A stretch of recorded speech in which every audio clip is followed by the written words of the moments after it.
Monseigneur Ribeiro Lima, bonjour. Bonjour Vincent Je rappelle que vous êtes le secrétaire général et le porte-parole de la Conférence des évêques de France. Lundi dernier, le 9 avril, la Conférence des évêques de France recevait dans une réception inédite la société civile, les corps constitués et le président de la République, c'est Monseigneur Pontier qui était l'hôte de cette soirée. Est-ce que vous pouvez nous dire un petit peu la genèse et le pourquoi de cette réception ?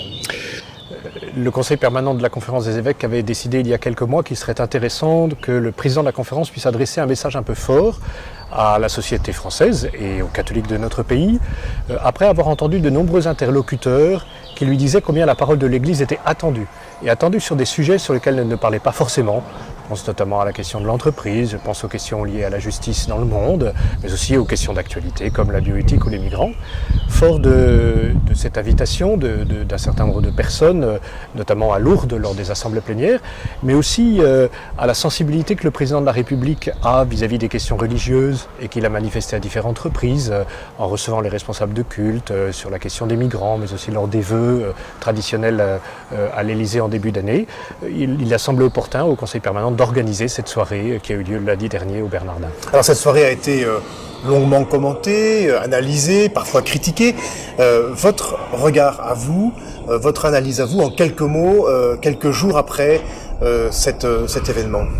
Il me semble que nous avons vécu là un moment inédit peut-être parce qu'il ne se représentera pas tout de suite, mais surtout unique dans le sens où je crois que c'est vraiment d'abord la première fois que le président de la République s'adresse à un public large sur l'invitation des évêques français. Inédit aussi par la beauté de ce qui s'est vécu, la densité. Encore aujourd'hui, je rencontrais des personnes qui me disaient combien l'ensemble de la soirée avait été d'une grande profondeur. D'abord par le témoignage des trois personnes qui ont ouvert cette rencontre, marquée par la vulnérabilité, la fragilité, le handicap, la marginalité, mais aussi par une force de vivre, une rage de vivre étonnante, accompagnée par ceux qui étaient avec eux, qui manifestent l'importance du lien au cœur de la société, mais aussi par la profondeur des discours qui ont été prononcés. Celui de Monseigneur Pontier, qui était d'une grande vérité, ne cachant pas les questions qui se posaient et en même temps redisant l'importance pour l'Église catholique de dialoguer avec les partenaires publics au cœur de cette société. Et puis la très grande profondeur, la très grande richesse du discours du président de la République. Est-ce que les évêques que vous avez pu rencontrer depuis vous ont donné aussi des échos? Parce qu'ils constituent un peu l'ossature de notre institution, ils sont un peu les chefs de l'Église de France. Est-ce que de la part justement de cette église institutionnelle, vous avez eu un retour, un écho? Il me semble que les évêques ont été heureux de cette soirée, pour plusieurs raisons. D'abord par son existence même, c'est-à-dire le fait que l'Église catholique manifeste une nouvelle forme de visibilité dans ce type de rencontre. Les contacts que nous avons avec les pouvoirs publics ou avec des décideurs sont nombreux, localement, par les rencontres que les évêques peuvent avoir avec des gens sur le terrain, mais aussi au niveau national par les différents rendez-vous que nous pouvons avoir.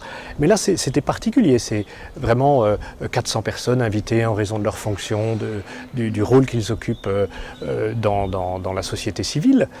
Heureux aussi parce que le discours du président de la République, me semble-t-il, a marqué les esprits. C'est peut-être un espèce de tournant dans les relations entre l'Église et l'État, quelque chose de novateur.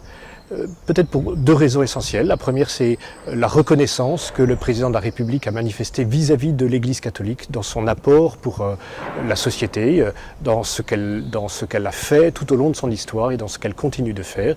Et ensuite pour l'appel qu'il a lancé aux catholiques. Moi, je reste frappé de l'exigence du discours du président de la République vis-à-vis de l'ensemble des catholiques. Appel à s'engager en politique, appel à cette liberté de parole et donc à se risquer dans une parole vraie, appel aussi à continuer à être témoin de ce qui fait le cœur de leur vie. C'était un exercice de bonne laïcité selon vous? C'est vraiment une vision de la laïcité telle que nous pouvons la comprendre, c'est-à-dire une possibilité pour tous croyants ou non-croyants de s'exprimer dans l'espace public, dans la société, d'apporter leur pierre à la construction d'un projet où tous puissent se retrouver.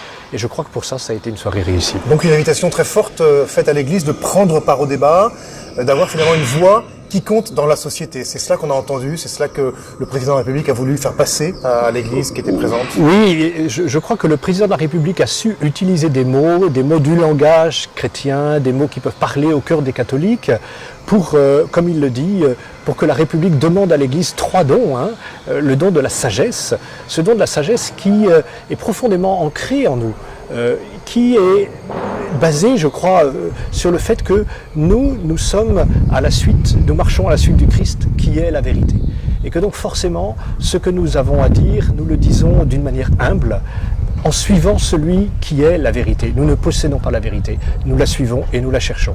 Nous ne la cherchons pas tout seuls, nous la cherchons avec d'autres. Et donc c'est à cette attitude-là qu'il nous a demandé d'être fidèles et de contribuer ainsi à fonder une société qui soit marquée par les idéaux que l'on peut vivre nous-mêmes. Il nous a demandé aussi de faire ce don de l'engagement, cet engagement qu'il a salué de toutes les associations caritatives, de tous ceux qui œuvrent dans l'éducation, de tous ceux qui sont auprès des plus pauvres, et en accentuant sur l'engagement politique. Et c'est vrai que c'est un pape le premier qui a dit que la politique était la plus haute forme de la charité.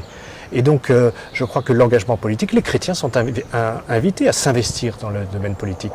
Et je pense qu'il y a une invitation qu'il faut que les catholiques puissent entendre. La politique, les évêques ont eu l'occasion de le redire dans le document qu'ils ont fait paraître en octobre 2016, dans un monde qui change, retrouver le sens du politique.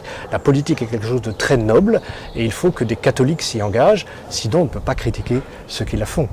Et puis le troisième don que le président de la République a demandé aux catholiques, c'est celui de la liberté, liberté de parole, liberté qui est un risque, parce que c'est sortir de nos sécurités, c'est oser, c'est avoir l'audace, non pas dans une vérité qu'on assènerait les poings fermés, mais dans cet esprit de dialogue toujours, de dire ce qui nous anime. Ce sont finalement ces trois dons qui vont réparer le lien que le président a déclaré abîmé entre l'Église et l'État.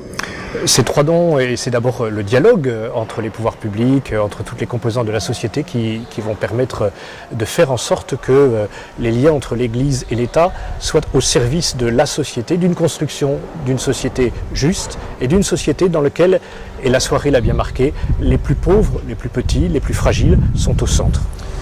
Alors maintenant, que faire après quelques jours passés, sorte d'effervescence retombée? Y a-t-il quelque chose qui va changer dans l'attitude de l'Église? Y a-t-il des résolutions qu'il faut prendre? Est-ce que finalement cette rencontre va provoquer quelque chose de nouveau du côté de l'Église? Alors d'abord, je pense qu'il faut que nous prenions le temps de relire les deux discours, celui de Monseigneur Pontier comme celui du président Macron, qui ont tous les deux une grande densité et qui, je pense, doivent être médités et travaillés. Et moi, j'invite les uns et les autres à les relire et à les travailler pour voir quels sont les points saillants. Je pense aussi qu'il y a une invitation à ce que les catholiques, comme le dit le président, ne restent pas en marge de la République, mais s'investissent vraiment. Nous ne pouvons pas critiquer de l'extérieur. Et un des dangers peut-être qui peut guetter certains, c'est de se dire « cette société n'est pas comme nous la voulons, donc restons en marge de la société ». Non, la logique même du mystère de l'incarnation, c'est que les catholiques sont invités à s'investir au cœur de cette société que Dieu aime et à s'y investir pour que justement ce qu'ils portent puisse être le sel de ce monde dans lequel nous vivons. Donc c'est une invitation forte et je pense que cette invitation elle doit être relayée à tous les niveaux dans les communautés chrétiennes. Elle va renforcer ceux qui sont engagés, elle va inviter d'autres peut-être à avoir une parole ou avoir une action, et la reconnaissance de ce qui a été fait et de ce qui est fait par les catholiques est, je crois, source pour nous de reconnaissance mais aussi de force pour demain. Sans doute un message qu'on a entendu de la part de Monseigneur Pontier qui a commencé par dire au président de la République que nous aimons cette société. Il y a quelque chose de positif aussi, finalement une posture d'amour envers le monde dans lequel nous nous trouvons et non pas de méfiance. Il y a quelque chose de très fort, nous aimons notre pays, nous aimons cette société, il y a des choses que nous ne partageons pas, mais ce n'est pas parce que nous ne partageons pas que nous ne sommes pas au cœur et dans cette société. Et il y a une attitude, j'allais dire presque spirituelle, de se dire que c'est au cœur de ce monde que nous devons témoigner. Ne rêvons pas d'un monde autre, passé, il n'y a jamais eu d'âge d'or de la chrétienté. Et c'est aujourd'hui qu'il nous faut incarner le message de l'Évangile, tel que nous vivons dans cette société actuelle. Donc c'est une tâche immense. Le président de la République a terminé son discours en disant que la mission qu'il confiait aux catholiques, à l'Église catholique, pouvait sembler énorme, mais il a dit qu'il pensait que les catholiques étaient prêts. Il a dit lui-même qu'il était prêt à cela aussi. Et je pense que cette invitation, nous devons l'entendre. Merci beaucoup, Monseigneur Ribado Dima. Donc on va l'entendre et on va s'y mettre. Merci beaucoup.